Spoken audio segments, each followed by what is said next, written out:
Assalamualaikum warahmatullahi wabarakatuh. Anak-anak, pada kesempatan kali ini kita akan belajar mengenai tema 8, subtema 3, aturan keselamatan di perjalanan. Nah, sebelum pembelajaran dimulai, marilah kita berdoa terlebih dahulu. Doa sebelum belajar. Raditu billahi robba wa bil islami dina wa bi muhammadin nabiyya wa rasulah. Rabbi zidni ilma warzuqni fama amin. Nah, sekarang dibuka buku tema 8 halaman 104 ya. Aturan keselamatan di perjalanan. Udin dan teman-teman melakukan kunjungan. Mereka mengunjungi berbagai tempat wisata. Mereka selalu memperhatikan aturan keselamatan di perjalanan. Ya. Perjalanan itu ada aturan keselamatan. Selanjutnya, ayo mengamati. Amati gambar berikut dengan teliti. Ya, ini anak-anak diperhatikan. Percakapan ya antara Siti dan guru ya. Siti, mengapa kita tidak boleh mengeluarkan anggota badan melalui jendela, Bu? Gurunya, anggota badan yang dikeluarkan melalui jendela bisa saja mengenai kendaraan lain atau dahan pohon di sekitar jalan. Hal itu bisa membahayakan diri, Nak. Ya. Kalau mengeluarkan badan dari kendaraan maka berbahaya ya, anak-anak ya. Apa isi percakapan Ibu Guru dengan Siti? Apa yang terjadi jika Udin dan teman-teman tidak memakai sabuk pengaman? Coba diskusikan bersama temanmu. Anak-anak kalau tidak memakai sabuk pengaman, nanti kalau supirnya mengerem mendadak, nanti anak-anak bisa terjatuh ya. Terus pembelajaran 1. Hari Minggu, Udin dan teman-teman berlibur ke Pantai Ancol. Mereka berangkat menggunakan bus pariwisata. Berlibur ke pantai ada aturannya ya, Nak ya. Ayo mengamati. Amati gambar di bawah ini dengan teliti ya, Nak ya. Terus ini ibu gurunya berkata, dengarkan aturan yang ibu sampaikan ya, Nak. Anak-anak harus mematuhi aturan perjalanan kita. Ada yang tahu mengapa kita harus patuh pada aturan? Nah, terus Udin menjawab, tahu Bu, agar kita selamat dalam perjalanan. Selanjutnya, selamat pula kembali ke rumah masing-masing. Terus, Ibu Guru hebat anak Ibu. Jadi, kita harus patuh pada aturan perjalanan kita ya, Nak. Terus siswanya menjawab, iya Bu. Ini anak-anak silakan diperhatikan ini. Mendengarkan yang diarahkan oleh gurunya ya, sebelum pergi. Nah, ini langsung ayo membaca. Bacalah teks berikut dengan lafal dan intonasi yang tepat. Aturan keselamatan dalam bus. Melakukan perjalanan dengan bus ada aturannya. Aturan dibuat ada gunanya. Dengan mematuhi aturan kita akan selamat dalam perjalanan. Tidak hanya itu, kita juga akan dapat menikmati perjalanan dengan baik. Kita akan merasa aman dan nyaman dalam perjalanan. Ada beberapa aturan yang harus kita patuhi ketika melakukan perjalanan dengan bus. Antara lain, naik ke dalam bus dengan tertib, duduk di kursi masing-masing dengan baik, tidak mengeluarkan anggota badan melalui jendela, dan berdoa kepada Tuhan sebelum berangkat. Setiap melakukan perjalanan dengan bus, kita harus mematuhi aturan tersebut dengan baik. Ya, Nak ya. Apa isi teks di atas? Anak-anak silakan dibaca.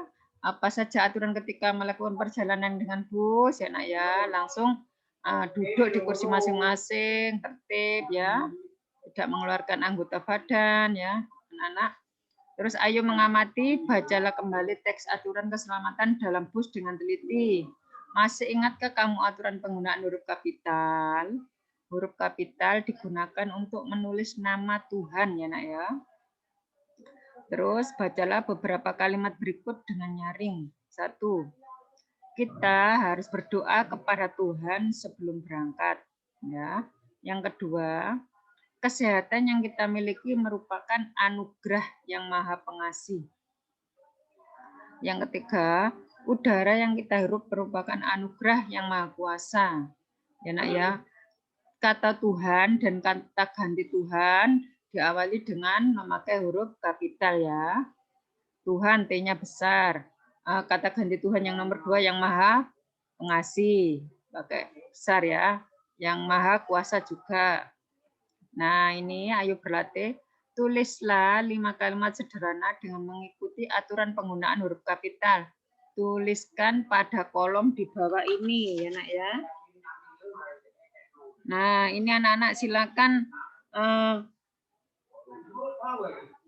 memberikan contoh ditulis di sini ya. Harus sesuai dengan ejaannya ya.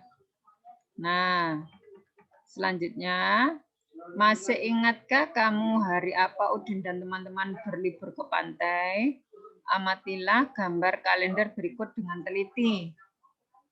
Ya nak, ini dalam 1 minggu itu ada 7 hari ya, hari Senin, hari Selasa, hari Rabu, hari Kamis, hari Jumat, dan hari Minggu ya nak ya. Jadi dalam 1 minggu itu ada 7 hari. Nah, dalam 1 bulan itu ada 30 hari ya nak ya. Jadi dalam 1 bulan itu ada 4 minggu atau 5 minggu ya. Terus kita lanjutkan. Tahukah kamu berapa hari dalam 1 minggu? 1 minggu sama dengan 7 hari. Aku tahu nama-nama hari yaitu Senin, Selasa, Rabu, Kamis, Jumat, Sabtu, dan Minggu. Tentunya anak-anaknya Ustadzah hebat-hebat semua dan mesti sudah hafal nama-nama hari dari Senin sampai Minggu ya nak ya. Langsung ayo berlatih. Kerjakan latihan berikut dengan teliti. Nomor 1. Udin dan keluarga berlibur ke rumah nenek selama 4 minggu. Berapa hari Kak Udin dan keluarga berlibur ke rumah nenek? Nah, kalau 1 minggu adalah sama dengan 7 hari.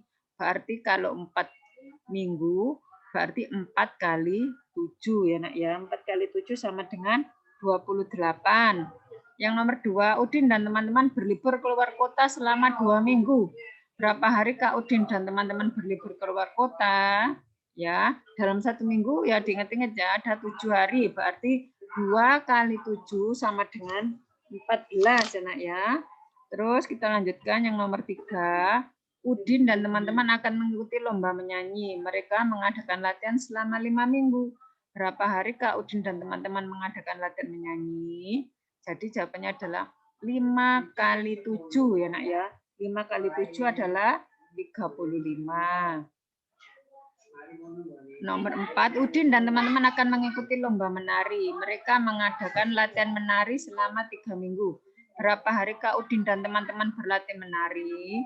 Berarti jawabannya adalah minggunya kali dalam 1 minggu itu ada 7 hari, 3 kali 7 sama dengan 21 hari. Yang nomor 5, sekolah Udin akan mengikuti lomba adiwiyata. Mereka melakukan persiapan menjelang lomba selama 6 minggu. Berapa harikah sekolah Udin melakukan persiapan menjelang lomba? Yaitu berarti 6 kali 7, yaitu 42 hari. Nah, ayo berkreasi. Udin dan teman-teman tiba di pantai, mereka mencari kerang kecil. Kerang kecil merupakan hasil sumber daya alam. Kerang kecil dapat dibuat menjadi karya kerajinan. Perhatikan petunjuk berikut ini dengan teliti. Ini ya nak ya. Langsung kita loncati saja ya nak ya. Langsung kita ke pembelajaran selanjutnya. Yaitu pembelajaran 2. Masih ingatkah kamu pembelajaran sebelumnya? Kemana Udin dan teman-teman berlibur? Apa yang dilakukan Udin dan teman-teman di pantai? Nah, ayo mengamati. Ayo mengamati gambar berikut dengan teliti. Ya nak ya. Guru, hati-hati mengupas kerangnya ya nak. Kulitnya tajam, nanti tanganmu bisa terluka jika tidak berhati-hati. Terus siswanya menjawab, iya, terima kasih Bu. Kami akan berhati-hati. Ini di pantai nyari kerang ya nak ya. Gambarnya di pantai mencari kerang. Terus Udin dan teman-teman belajar membuat kerajinan dari kulit kerang. Udin dan teman-teman belajar dengan rukun. Sikap mereka mencontohkan sikap hidup rukun. Sikap hidup rukun merupakan wujud persatuan dalam keragaman. Ayo berlatih. Berikanlah 5 contoh kegiatan belajar yang pernah kamu lakukan bersama temanmu. Tuliskan pada tabel berikut. Kegiatan belajar yang mencerminkan persatuan dalam keragaman. Ini contohnya. Belajar membuat kerajinan kulit kerang bersama teman, ya. Yang kedua, berdiskusi bersama, misalnya membahas mengenai anak-anak mengerjakan tugas atau apa ya. Terus membuat patung ya, misalnya membuat patung, kerajinan patung bersama-sama dengan temannya ya, janjian dulu. Anak-anak bisa memberikan contoh yang lain ya. Terus selanjutnya, ayo bercerita kegiatan mana yang paling kamu sukai dari kegiatan di atas, ya Nak ya. Dari kegiatan tadi itu mana yang paling disukai? Nah, sekarang ceritakan kegiatan tersebut dengan percaya diri di depan teman-temanmu. Langsung, ayo membaca. Udin dan teman-teman tidak hanya belajar membuat kerajinan, mereka juga bermain di pantai. Udin dan teman-teman melakukan lomba jalan dan lari di pantai. Ibu guru menjelaskan aturan dalam bermain. Bacalah teks berikut dengan lafal dan intonasi yang tepat. Aturan bermain lomba jalan dan lari di pantai ya. Dalam permainan juga ada aturannya ya Nak ya. Udin dan teman-teman bermain di pantai Ancol. Mereka bermain lomba jalan dan lari di pantai. Udin dan teman-teman dibagi ke dalam beberapa kelompok. Sebelum bermain, Udin dan teman-teman mendengarkan aturan bermain lomba jalan dan lari di pantai. Aturan bermain lomba jalan dan lari di pantai sebagai berikut. 1. Anak-anak dibagi ke dalam beberapa kelompok. Yang kedua, buat garis pembatas lintasan antara lari dan jalan secara bergantian. Terus yang 3, berdiri berbaris tepat di belakang garis pembatas. Yang keempat, dengarkan aba-aba dari gurumu. Yang kelima, bunyi peliut pertama, lakukan gerak berjalan dengan cepat hingga garis pembatas berikutnya. Yang keenam, bunyi peliut kedua, lakukan gerakan berlari hingga garis pembatas berikutnya. Yang ketujuh, bunyi peliut ketiga, berhentilah dengan sempurna. Terus yang 8, siapa yang paling cepat sampai di garis pembatas terakhir, dialah pemenangnya. Enak ya. Terus, apa isi teks di atas? Sudah tahukah kamu dengan aturan bermain lomba jalan dan lari di pantai? Ya, harus didengarkan tadi ini ya Nak ya. Yang pertama harus didengarkan aba-aba dari gurunya ya. Terus yang peluit pertama harus berjalan, yang peluit kedua harus berlari, yang peluit ketiga berhenti dengan sempurna ya. Setiap lintasan ada pembatasnya ya. Terus kita lanjutkan. Bacalah kembali teks aturan lomba jalan dan lari di pantai. Temukanlah penggunaan huruf kapital di dalamnya. Tentu kamu masih ingat dengan aturan penggunaan huruf kapital, bukan? Perhatikan kalimat berikut. Udin dan teman-teman bermain di pantai Ancol. Huruf kapital juga digunakan pada awal kata nama tempat. Ya. Perhatikan contoh kalimat-kalimat berikut. 1. Keluarga Siti berlibur ke Danau Toba. Yang kedua, Beni dan keluarga menyeberangi Selat Sunda dengan kapal. Awal kalimat memakai huruf besar, nama orang memakai huruf besar, nama tempat memakai huruf besar. Ini tempatnya Danau Toba ya. Terus yang bawah adalah nama tempatnya Selat Sunda, ya Nak ya, harus memakai huruf besar.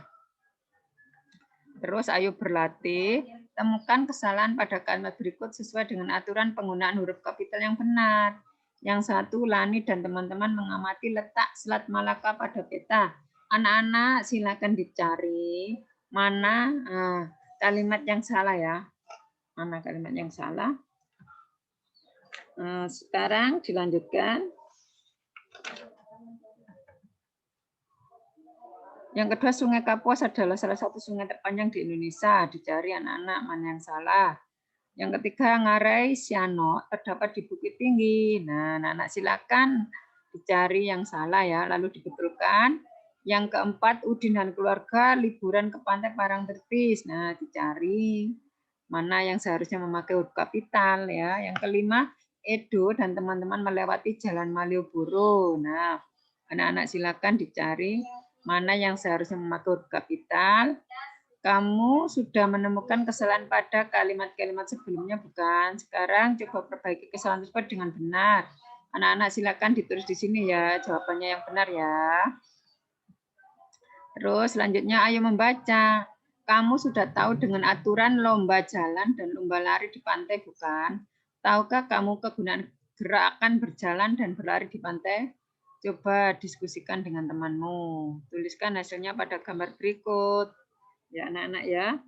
Karena anak-anak di rumah tidak bersama teman-teman, ini dikasih contoh. Ustazah Yaka gunakan kegunaan gerakan berjalan, yaitu melatih kekuatan otot ya nak ya. Yang satu melatih kekuatan otot, yang kedua supaya badan sehat, yang ketiga untuk melatih jantung kita ya. Terus yang keempat adalah menjaga pernafasan ya supaya stabil. Kalau tidak dilatih nanti kita mesti ngos-ngosan ya nak ya. Terus ini selanjutnya ayo berlatih. Guru 1, 2, 3 berjalan. Perit lari ya ini ya nak ya. Yang tadi contohnya tadi loh. Ya ini. Perit pertama jalan. Terus peluit yang kedua adalah lari. Peluit yang ketiga adalah di garis finish harus. Nah, ini gambarnya ya nak ya. Udinore kita menang. Ini kelompoknya yang dahulu yang masuk ke garis finish. Itulah yang menang ya. Nah, demikian yang bisa Ustazah sampaikan. Apabila ada kata-kata yang kurang berkenan, Ustazah mohon maaf yang sebesar-besarnya. Jangan lupa selalu menjaga kebersihan, kesehatan, selalu memakai masker, jaga jarak, ya, sering-sering cuci tangan. Akhirul kalam, wassalamualaikum warahmatullahi wabarakatuh.